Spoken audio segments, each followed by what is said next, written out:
Pastor Greg here, Faith Lutheran Church, Harvey, North Dakota, coming to you with my midweek message, my midweek check-in, the quick devotion for the week.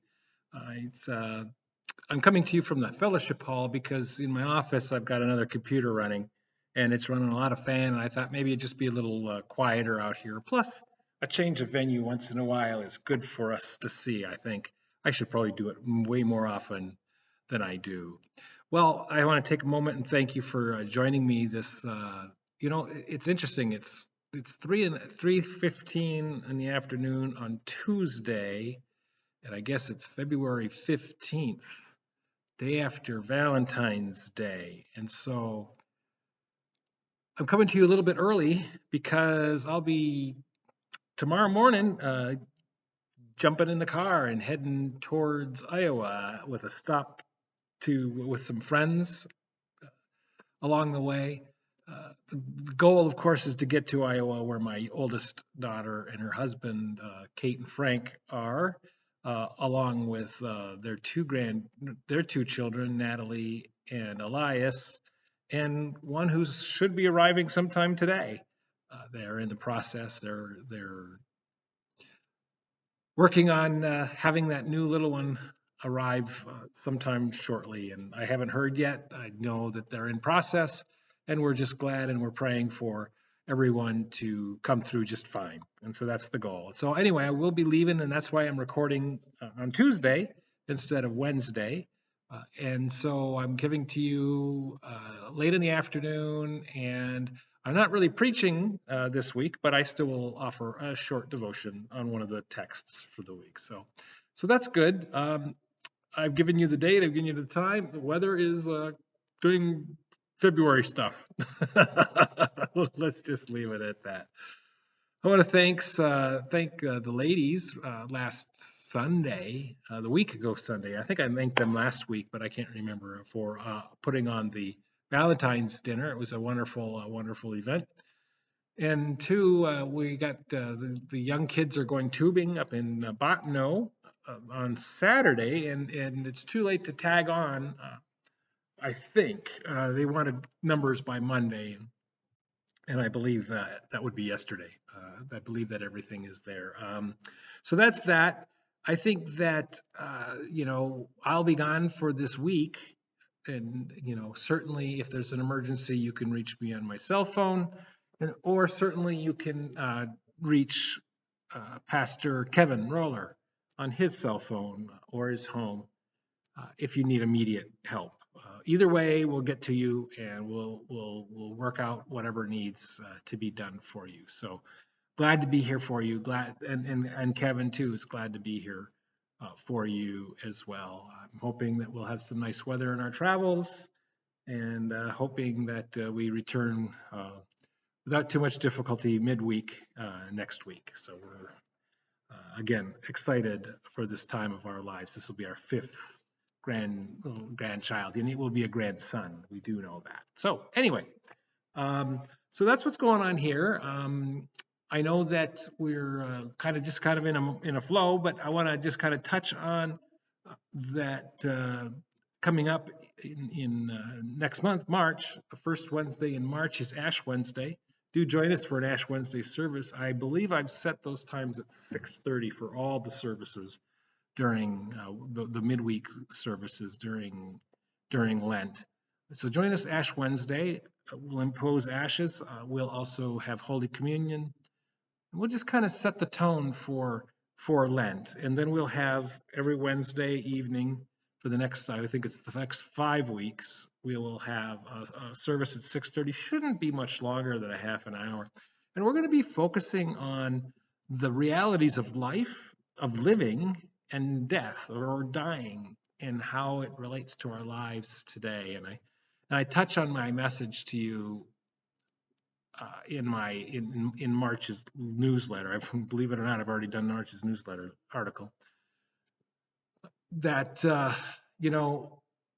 we here in the rural communities, because we have ranching and farming and those type of things, we often understand death and dying a little bit better than people in the city do.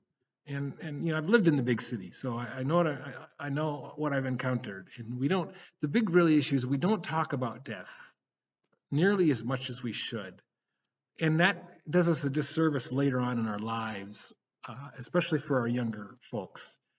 If they're not prepared for that event to happen, then they're completely out of sorts. And so we need to talk a little bit more about that and focus a little bit more on that. So do join me.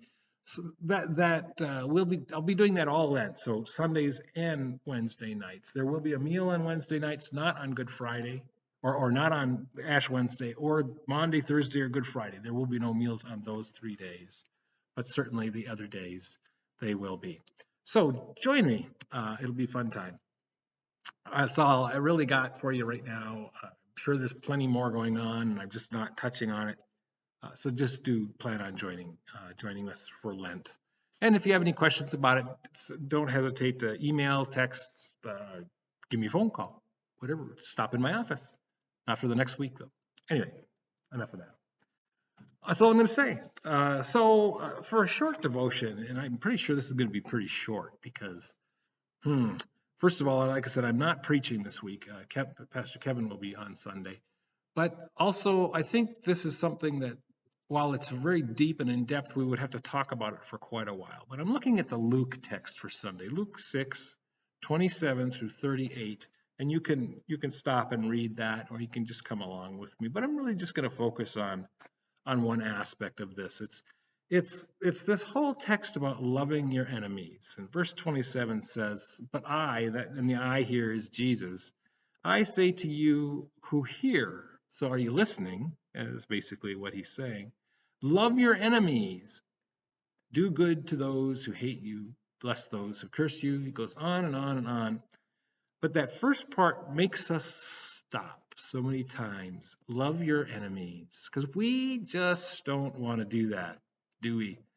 Loving our enemies is something that's pretty difficult. It's something that we don't like to do. We don't want to do. We want to not like our enemies. And so we kind of buckle down, we put our feet in, and we pull on the reins, and we say to the Lord, we say, "No way, not going to do it, not going to happen, not going to love my enemy."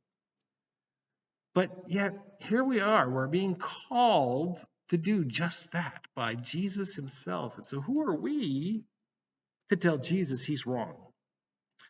But I think if we look at it just slightly different, I think that we can probably kind of grasp what it is that we're supposed to do. Love your enemies. Now, if you think about the two great commandments, love God before any other God, love God above all things. And then the second one, love your neighbor as yourself. So I ask you, do you want to be an enemy to yourself? There are people that are like that, and there are people who need that type of help to get through that. And I don't want to focus on where you are in this conversation. I mean, many people are in abusive relationships. Many people are afraid of things. Many people don't want to like, let alone love their enemy. And we're all in different layers of that. And we shift all the time. We're not perfect. Our goal, of course, is to become more like Jesus and what we've been called to be from Jesus. But he calls us in that verse 27 to love your enemies, and he repeats it in a different way in verse 35.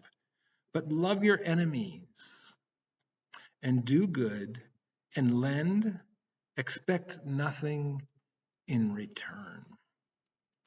And then he says, and your reward will be great. Your reward will be great. What's your reward? What is your reward? And we have to actually go back to the previous text right before this, where Jesus tells us that your reward is great in heaven. And so while we live in this world, while we look towards the things of this world, while we live trying our best to do the best things that we can, and that maybe we get better at loving our enemy, then we can really grasp this idea of a kingdom of heaven and that our reward is great there. And we need to be patient. And it's not perfect. And people will hate us, and we will hate people. And all of these things, these are just who we are in our sinful nature. But if we can grasp and hold on to this kingdom that is the reward, as long as we hang on to Jesus, that's our reward. And that's where we need to head towards. It's just a real superficial look at that text. But in reality, that's kind of where we need to start. We need to start loving our enemies. And if our enemy is ourselves, we need to love ourselves. But we have to love ourselves less than we're loving God. Although I would say to you that the more you love God, the more you love your neighbor, the more you love yourself. Anyway, enough of that. Prayers this week, just pray for, you know what? Because I can, because I'm a grandpa and I'm expecting another one, another grandchild, I can say, let's pray for new life. New life is this what keeps us going. New life is creation. New life brings new life later on. So be thankful for new life. Pray for new life. Pray for somebody, one individual. Pick one person today and you pray for them. You pray hard for them. And then as always, as you go on your world, around in this world, take care. Love God. Love your neighbor.